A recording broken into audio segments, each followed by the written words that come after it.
là. On les met où les gosses? On va trouver une solution. Avec la fermeture du centre social de Pontanézen, c'est toute la vie du quartier qui est en suspens. Et à la question de cette habitante, la réponse est restée floue ce jeudi soir. Pour l'instant, les salariés n'ont toujours pas décidé de reprendre le travail, malgré un conseil d'administration. La mairie a pris le relais avec une garderie, mais pour l'aide aux devoirs, pas encore de solution concrète. 10 mamans se sont portées volontaires bénévolement pour assurer l'intérim à partir du mois d'octobre.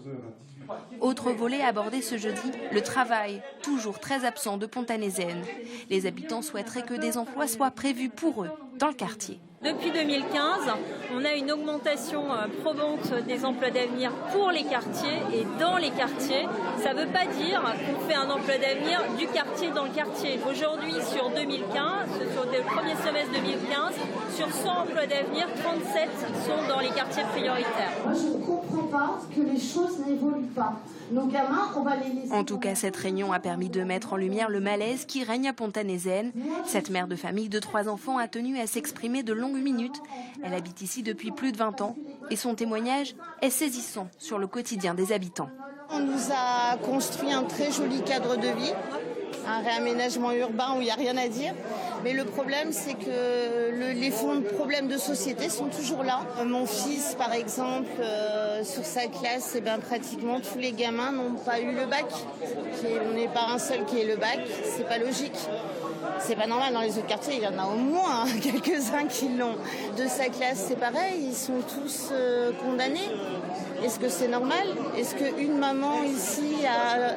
Je sais pas, on voit nos enfants naître, on a plein de souhaits, plein de rêves pour nos enfants. Jamais on imaginerait que plus tard ils seront dealers dans une entrée.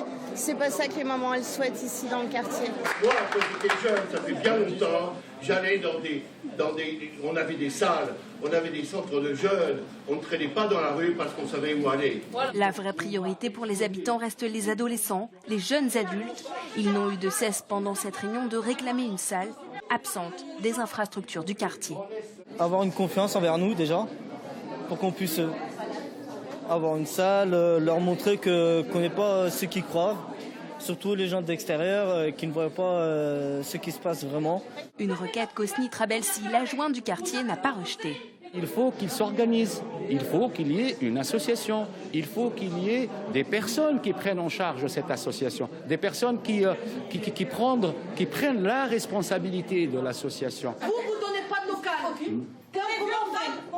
Une réunion qui aura eu le mérite de faire renaître le dialogue. Pour les réponses, il faudra attendre encore un peu. S'il vous plaît, on garde son calme.